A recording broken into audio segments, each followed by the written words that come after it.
Meu nome é Jeremias Pinhaton, eu sou estudante de História, desenvolvo uma pesquisa sobre a história de Ibiraçu e região e estou produzindo uma série de vídeos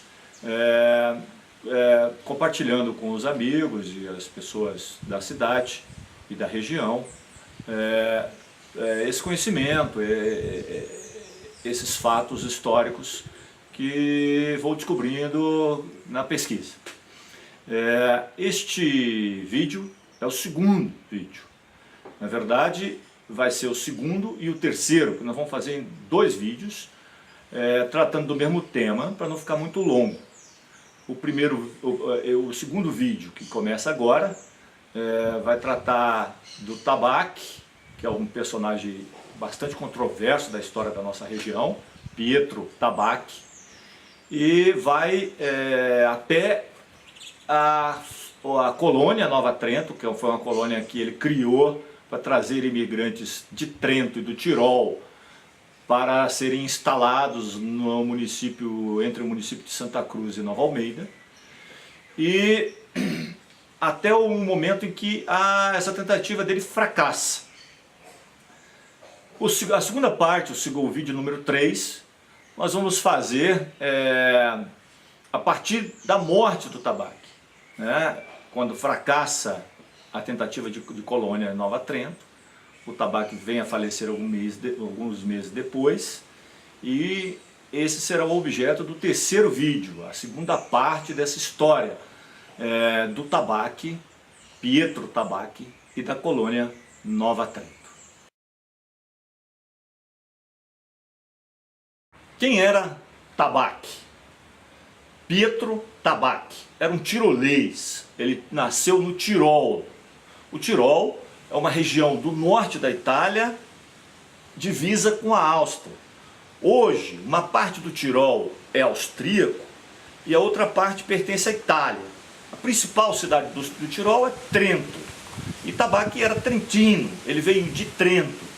Naquela época, toda aquela região pertencia ao Império Austro-Húngaro, da Casa de Habsburgo.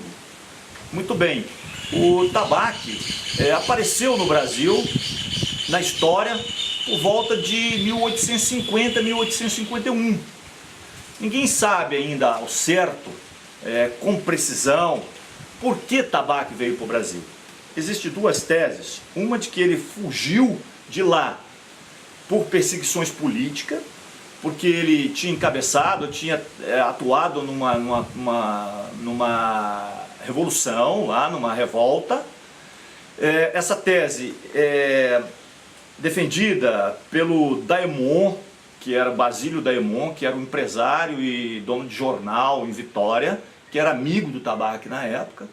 E tem uma outra tese, que é do historiador Grosselli, que fala que Tabaque veio de lá, fugido dos credores. Ele faliu, ele quebrou os negócios dele lá em Trento, e ele fugiu perseguido pelos credores que cobravam a dívida.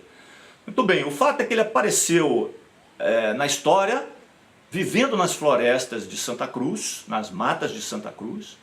Estava instalado em uma fazenda que chama Fazenda Monte delle Palme, ou Morro das Palmas, ali vizinho a Aracruz. Hoje essa fazenda ainda está lá, pertence à família Devens.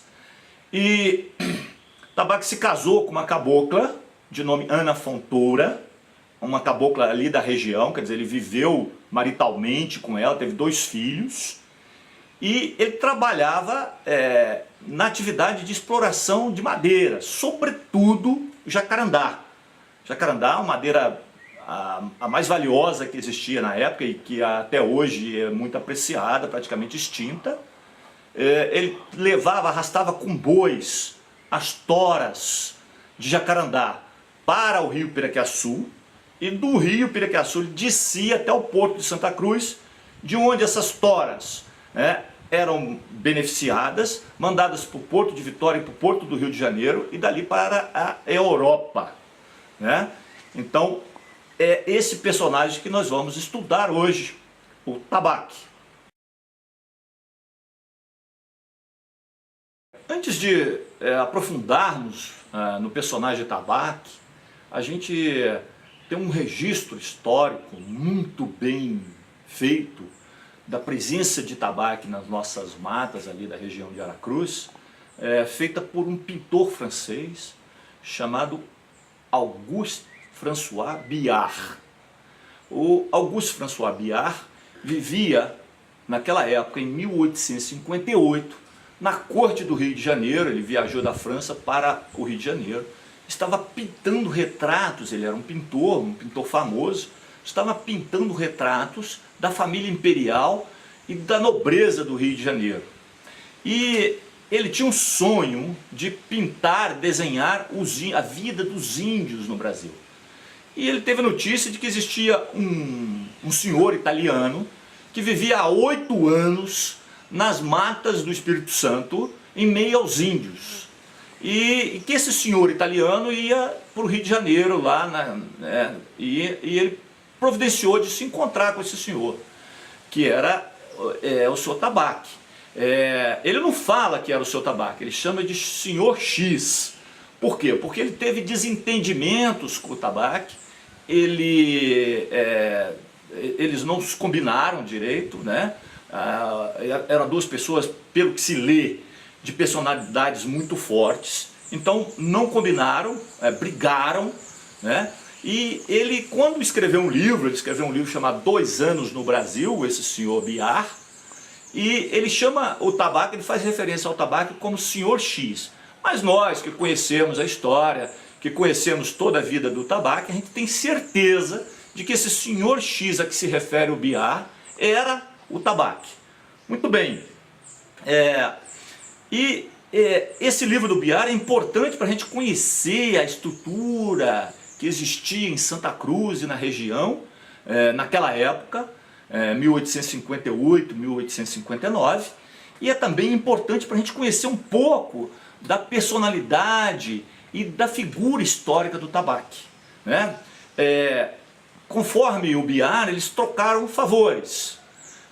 O Tabaque pediu a ele que levasse algumas reivindicações, alguns pleitos, que abrisse as portas do palácio do imperador para que ele entrasse, e em troca ele traria o Tabaque para as florestas do Espírito Santo, daria toda a estrutura para ele fazer as obras dele de pintura, de desenho dos índios que viviam ali naquele local. Muito bem, conforme o Biard, ele cumpriu a parte dele. Inclusive ele cita que levou ao conhecimento do imperador os planos de colonização do Tabaque. E conforme o Biard, o Tabaque, o senhor X, né, não cumpriu com as promessas, largando ele praticamente sozinho na tarefa de ficar ali no meio das matas e pintar os índios. Não deu a ele nenhuma estrutura, não cumpriu com o que prometeu, né? Tem um trecho do livro, 2 Anos no Brasil, que é este livro aqui, 2 Anos no Brasil, do Auguste François Biard, que ele chama Tabaque, o senhor X, de espírito malévolo, né? E eu vou ler para vocês um trecho desse livro, em que ele relata a briga que ele teve com o Tabaque, e logo após a briga, o que é que aconteceu? Ele dizia o seguinte: ele fugiu da fazenda do Tabaque, que era a fazenda das Palmas, né? E ele disse o seguinte, que a fuga trouxe graves consequências para o Tabaque, porque o meu hospedeiro possuía por toda parte inimigos, e fizera de mim uma proteção contra eles, espalhando que eu era uma personagem muito importante e deveria ser acatada por todos. Essa patranha fora-lhe fácil espalhar e dela tirar proveitos. Ou seja, segundo o Biard, o Tabaque usava ele para intimidar os inimigos, usava a figura famosa dele para intimidar os inimigos. Ou seja, o Biard descreve o senhor X como uma pessoa execrável, uma pessoa ruim, né? Eu, analisando o texto do Biar, lendo com cuidado os 2 capítulos do livro em que ele fala do senhor X, eu chego à conclusão de que os dois, tanto o Biar quanto o Tabaque, eram pessoas de difícil trato, pessoas de personalidade forte, e que fatalmente chegaram ao litígio, porque eram de gênios fortes todos dois. Bom, como vimos, o Tabaque, o senhor X, descrito pelo Biar, já tinha essas pretensões de formar uma colônia com imigrantes italianos em suas terras, desde lá da década de 1850, desde 1857.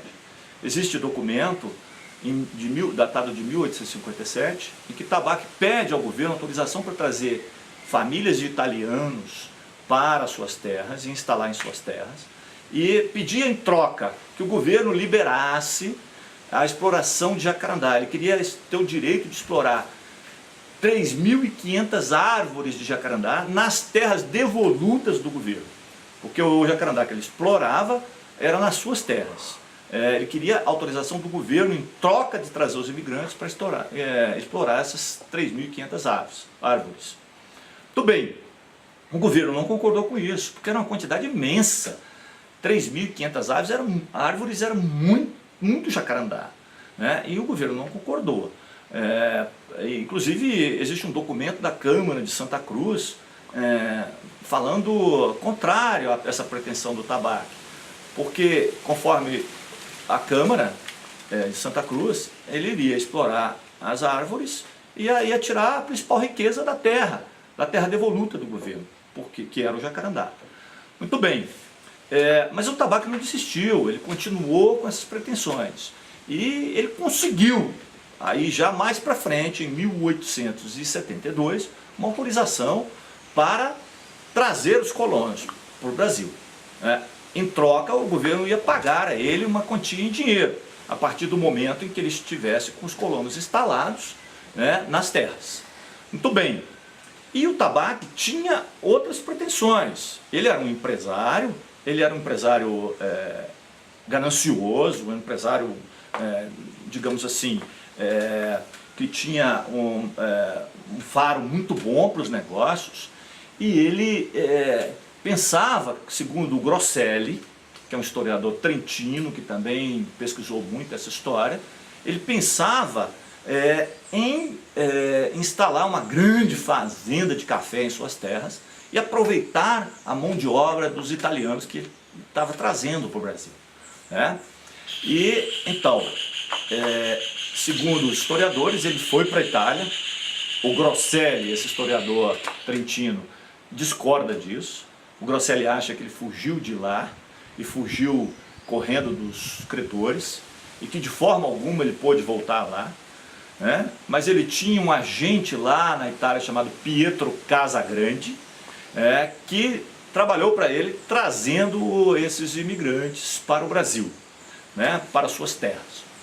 Muito bem, o imigrante que vinha para a colônia Nova Trento, ele assinava um contrato lá na Itália com o Pietro Casagrande, com o Tabaque, assinado pelo Pietro Casagrande, mas em nome do Tabaque, se comprometendo a alguns deveres. Ele ia receber a terra, ele ia pagar a terra, ele ia trabalhar para o Tabaque nas terras particulares do Tabaque. Inicialmente ele ia trabalhar 1 ano, 6 meses só a troco da instalação e da comida.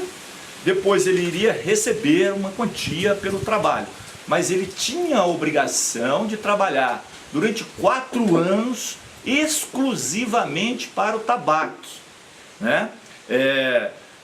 Não podia trabalhar para outro empregador. Na verdade, era um contrato de servidão. O Tabaque tinha intenção de ganhar de todos os lados. Ele queria ganhar do governo e ele queria também ganhar dos colonos. E talvez tenha sido verdadeiramente essa a razão do fracasso da sua colônia. Muito bem, o que aconteceu? Então, O tabaque conseguiu lotar um navio, né, um navio chamado La Sofia, que era um veleiro, né, um brig, que é o nome que se dá, é um veleiro de 2 mastros. Então ele conseguiu lotar esse navio com 388 colonos, né, um padre e um médico. Ele trouxe também um padre e um médico. Alguns historiadores dizem que essa é a grande vantagem do tabaque nesse contrato. Por quê? O governo, quando trazia os colonos, não trazia médico e nem trazia líder religioso, né? E o tabaque se preocupou em trazer um médico e um líder religioso. Muito bem. O líder religioso foi um padre que atuou muito na nossa região, inclusive em Ibiraçu, né, quando foi instalada a colônia lá em Ibiraçu, Dom Domênico Martinelli. E trouxe também um médico que atuava, que iria atuar na colônia Nova Trento. Muito bem. O contrato do tabaque era um contrato muito vantajoso para ele, porém não era muito bom para os colonos. Acontece que, bem próximo à região onde ele queria instalar os italianos, na colônia Nova Trento, a gente tem informações de que seria mais ou menos onde hoje é a região de Fundão, né, onde está a cidade de Fundão. O tabaque tinha a colônia de Santa Leopoldina, que já estava funcionando com alemães, com austríacos, não tinha italiano ainda na colônia de Santa Leopoldina, né? E também tinha no sul do estado a colônia Rio Novo, que estava também a todo vapor. Até chineses, nós temos notícias de que foram instalados na colônia Rio Novo. Então, a imigração já estava funcionando, não estava funcionando com imigrantes italianos. Então, o que começou a chegar notícia para esses imigrantes que vieram com o tabaque, de que lá na colônia Santa Leopoldina e na colônia Rio Novo, as vantagens eram melhores. Os imigrantes que vinham trazidos pelo governo recebiam mais vantagens do que com o tabaque, né? Olha, eles recebiam mais terras a preços menores, com prazo maior para pagar, né? Eles não eram obrigados a trabalhar para o governo, mas se trabalhassem para o governo, eles recebiam mais do que o tabaco estava pagando para eles, e aí eles resolveram se rebelar. Não, ó, nós estamos aqui pertinho e estamos nessa desvantagem. Então eles resolveram se rebelar e houve uma rebelião contra o tabaque. Bom, mas como eles tinham assinado um contrato, eles alegavam que o tabaque não estava cumprindo o contrato. Por quê? Conforme eles foram colocados num local muito longe, principalmente muito longe do local onde eles teriam que trabalhar para o tabaque. Eles tinham que se deslocar por 6 horas a pé, estradas ruins, quando chovia era impraticável, e eles alegavam que estavam assentados em um local muito distante do local que eles tinham que trabalhar, e com isso o tabaco estava descumprindo um contrato que tinha com eles.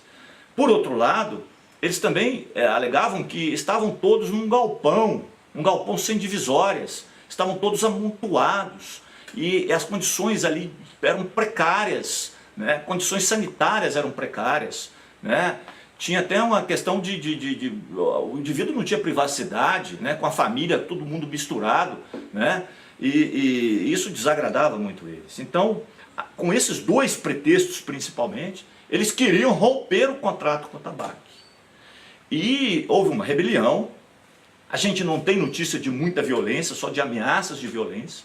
Mas o que aconteceu? O tabaco precisou pedir reforço à Vitória. E foi enviada uma tropa com 15 homens para controlar essa rebelião dos imigrantes. E com isso os imigrantes começaram a dispersar. O governo, na época, ficou com medo dessa situação. Por quê? Porque o governo tinha a intenção de trazer muitos imigrantes da Itália naquele período, como de fato aconteceu alguns anos mais à frente, né? O governo tinha intenção de trazer muitos imigrantes, tinha um contrato com um agenciador, né, que estava na Itália trabalhando para trazer navios e mais navios de imigrantes, na Itália e em toda a Europa, né? Esse agenciador se chamava Caetano Pinto, ele tinha o contrato de trazer, num primeiro momento, 50 mil imigrantes da Europa, mais da Itália, e num segundo momento até 100 mil imigrantes. Então o governo tinha essa pretensão dessa colonização em massa, ali na região mesmo do Espírito Santo. E em todo o Brasil, em várias regiões do Brasil, no sul, no sudeste. Muito bem, então o governo tinha medo de que esses imigrantes trazidos pelo tabaco, numa empreitada particular, se revoltassem e voltassem para a Itália e começassem a fazer propaganda contrária lá à imigração para cá. Muito bem, então o governo começou a tirar a razão de tabaco e a abrigar esses imigrantes, a acolher esses imigrantes rebelados. E começou a acolher esses imigrantes na colônia Santa Leopoldina, na colônia Rio Novo. Alguns desses imigrantes que vieram para o tabaco, tiroleses, a maioria trentinos, foram para o sul do Brasil, e apenas alguns permaneceram ainda com o tabaco, cerca de 20 famílias permaneceram ali com o tabaco. Então, com essa revolta, com esse problema todo, a colônia Nova Trento, idealizada por tabaco, arruinou-se,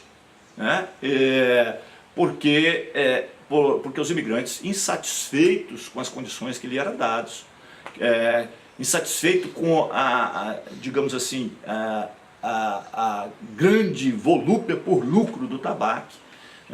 Inclusive um indício muito forte de que o tabaco estava tentando ter muito lucro, muita vantagem, é o navio. Eles vieram num navio veleiro, o La Sofia. Naquela época já tinha transatlântico a vapor, mas ele trouxe eles num veleiro para economizar. E eles tiveram problemas na viagem. Aliás, os problemas são relatados, começaram na viagem. Desentendimento com o agenciador do tabaco, Pietro Casagrande. O navio encontrou uma falta de ventos, uma calmaria no oceano, muito comum no Oceano Atlântico. Inclusive o próprio Cabral, quando veio naquela viagem de descobrimento, também encontrou essa calmaria. Eles ficaram 5 dias parados, sem sequer se mover. E a viagem que era prevista para durar em torno de um mês, durou 1 mês e meio. A viagem dos trentinos no navio La Sofia, que era o navio que trouxe os trentinos lá para a colônia do tabaco. Eles saíram de lá no dia 3 de janeiro de 1874 e desembarcaram em Vitória, começaram a desembarcar em Vitória no dia 21 de fevereiro deste mesmo ano, 1874. Com isso a gente finaliza esse vídeo de número 2, e que vai ter uma sequência agora no vídeo número 3. Contaremos no vídeo número 3, seguiremos com essa história do tabaco e da colônia Nova Trento. O que aconteceu depois que a colônia fracassou. Houve um fracasso da colônia, o tabaco logo em seguida morreu, e nós vamos pegar essa história no vídeo 3 de agora para frente.